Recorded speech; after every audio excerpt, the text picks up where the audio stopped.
Pernah kebayang nggak gimana rasanya hidup di negara yang katanya paling makmur di Eropa? Namun kenyataannya kamu sendiri nggak punya apa-apa. Setiap hari kamu kerja keras, banting tulang, namun uangnya nggak pernah cukup untuk kamu beli roti. Nah, inilah yang terjadi di Perancis pada tahun 1700-an. Dan welcome to Funny Sunday Project.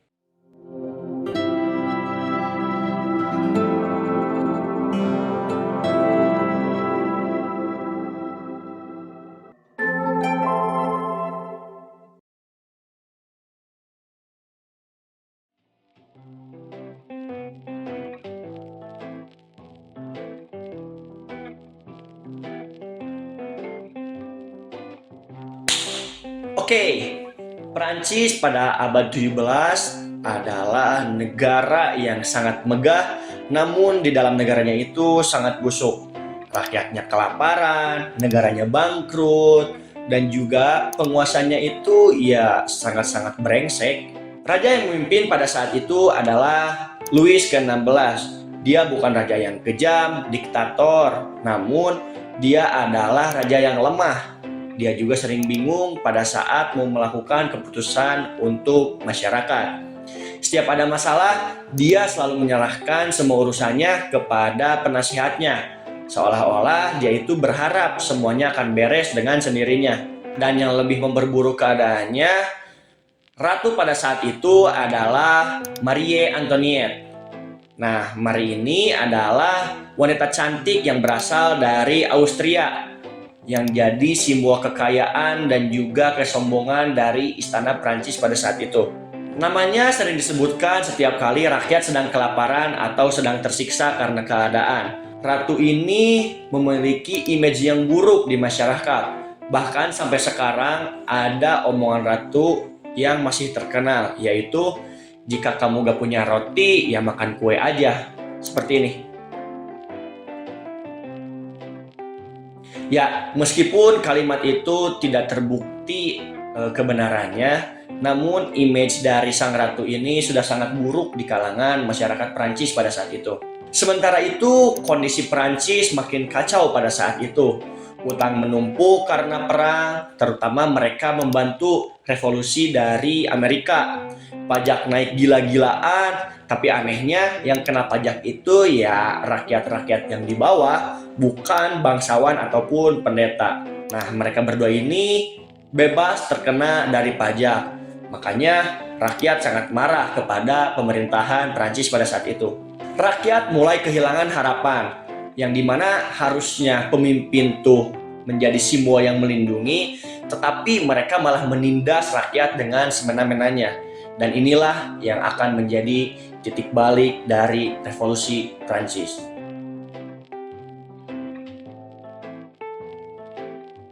Oke, kita harus ngerti kenapa revolusi Prancis kejadiannya bisa segila itu. Pertama-tama, kita harus memahami mengenai sistem sosial keadaan Prancis pada saat itu. Oke, masyarakat Prancis dibagi kepada 3 golongan besar, yaitu 3 estates. Untuk golongan pertama ialah ada kaum pendeta dan juga pemuka agama. Nah, mereka ini hidup nyaman, aman, dihormati, dan juga poin paling pentingnya, mereka tidak membayar pajak sama sekali. Padahal gereja ini mempunyai tanah yang sangat luas, bahkan lebih besar dari sebagian rakyat Prancis. Golongan kedua ada kaum bangsawan atau aristokrat. Nah, mereka ini mempunyai gelar, tanah, dan juga hak-hak istimewa sejak lahir. Banyak di antara mereka yang bahkan tidak perlu kerja, financial freedom sejak kecil. Ya, ini enak banget kan?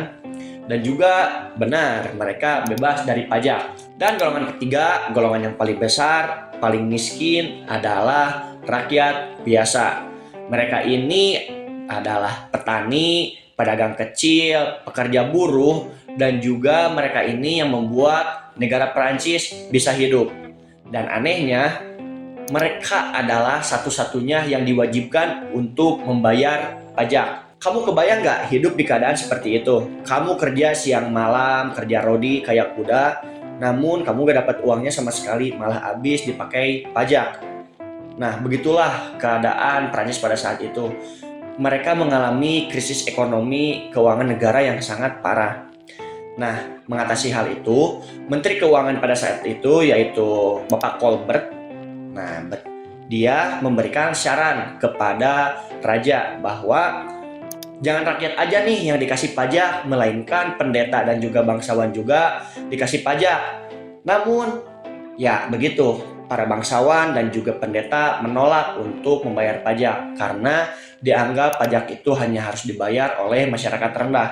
Mereka terasa terhinakan dengan adanya permintaan itu. Oleh karena itu, raja bingung. Raja membuat kebijakan untuk mengadakan musyawarah besar.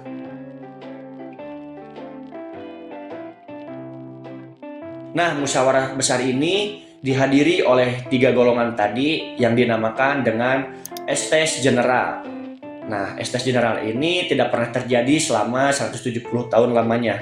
Namun hasilnya itu para rakyat kalah karena ya ini bangsawan, ini pendeta versus rakyat. Jadi 2 versus 1. Oleh karena itu, suara yang diperoleh oleh rakyat pada saat itu justru kalah oleh pendeta dan juga bangsawan.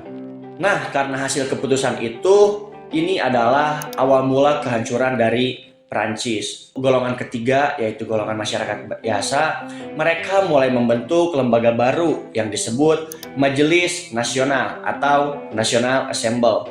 Nah, mereka ini bersumpah bahwa mereka nggak akan pernah bubar sampai Prancis mempunyai konstitusi baru yang lebih adil untuk semuanya. Sumpah itu dikenal sebagai Sumpah Lapangan Tenis atau Tennis Court Oath karena dilakukan di sebuah lapangan tenis indoor setelah mereka diusir dari ruang sidang. Dan disitulah revolusi Prancis benar-benar terjadi. Ini bukan lagi soal pajak, tetapi soal harga diri, keadilan, dan juga kemerdekaan untuk rakyat.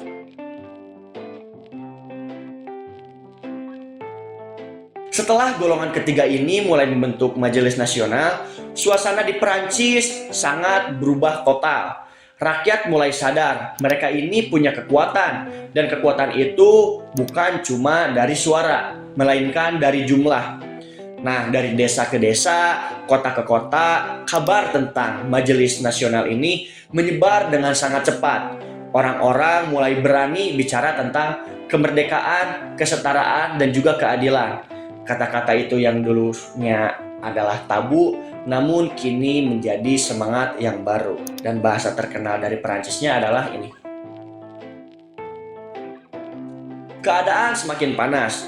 Raja Louis ke-16 ini mulai panik. Dia takut kehilangan kekuasaan. Pasukan kerajaan dikumpulkan. Meriam dan juga senjata mulai disiapkan di sekitar Paris. Rakyat melihat semua itu dan mereka tahu kalau mereka gak bertindak sekarang, ya perjuangan mereka itu bakal sia-sia.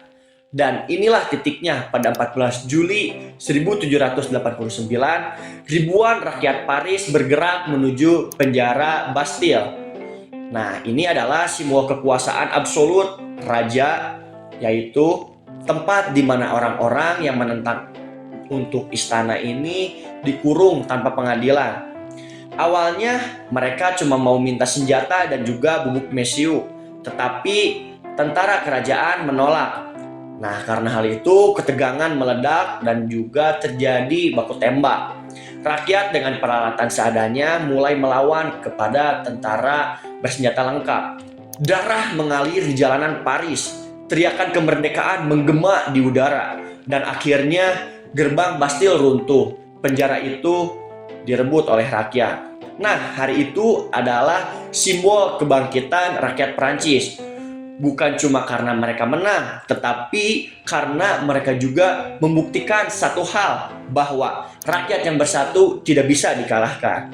Nah, sejak saat itu kekuasaan Raja Louis ke-16 mulai goyah. Bangsawan-bangsawan mulai kabur ke luar negeri, takut akan amarah rakyat. Sementara di Paris, rakyat membentuk pemerintahannya sendiri. Majelis Nasional mulai menulis deklarasi hak asasi manusia dan warga negara. Dokumen ini yang kelak akan menginspirasi demokrasi di seluruh dunia. Namun, di balik semangat kebebasan itu, satu hal yang belum berubah. Raja dan ratu masih hidup, dan mereka belum menyerah atas kekuasaan mereka.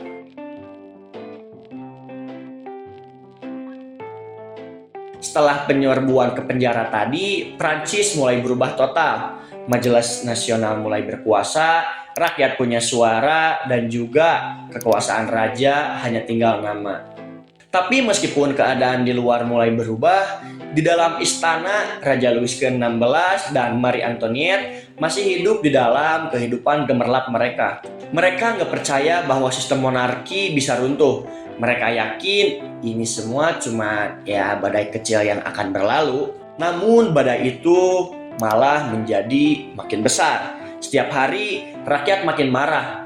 Harga makanan masih tinggi, ekonomi hancur, dan juga semua orang membutuhkan kambing hitam untuk disalahkan, yaitu raja dan juga ratu. Raja Louis ke-16 mulai sadar posisinya semakin berbahaya. Dia makin takut, sampai akhirnya dia memutuskan untuk keluar dari kota Paris. Diam-diam di tengah malam yang sunyi, dan dia menyamar sebagai rakyat biasa, menuju kota di timur yang bernama Varennes. Mereka berharap bisa sampai di wilayah timur itu bisa bergabung dengan tentara bangsawan yang masih setia kepada sang raja. Kalau berhasil, mereka bisa mengumpulkan kekuatan, menyerang balik, lalu merebut kembali kekuasaan mereka. Namun rencana itu gagal total. Di tengah perjalanan, mereka dikenali oleh seorang penjaga pos. Penjaga itu langsung melapor kepada pihak berwenang. Raja dan ratu tertangkap di kota Varennes, kota tujuan mereka. Namun mereka dibawa kembali ke Paris, bukan sebagai penguasa, namun sebagai tahanan. Ketika rakyat tahu raja kabur, kepercayaan kepada raja dan ratu langsung hilang. Bagi mereka itu bukan hanya sekedar pelarian, namun sebuah pengkhianatan kepada bangsa.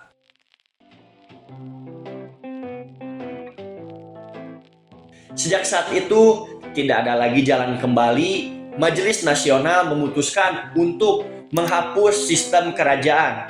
Prancis akhirnya resmi menjadi republik. Raja Louis ke-16 diadili. Dia dituduh berkhianat, bersekongkol dengan musuh di luar negeri, dan juga menentang revolusi rakyat.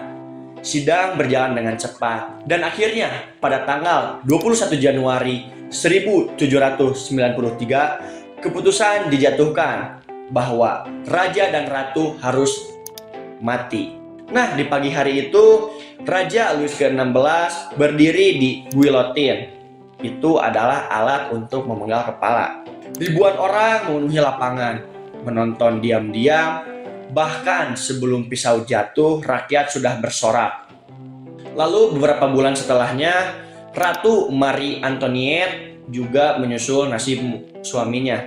Dia juga dijatuhi hukuman mati. Dan dengan itu, berakhirnya sejarah panjang mengenai monarki dari negara Prancis.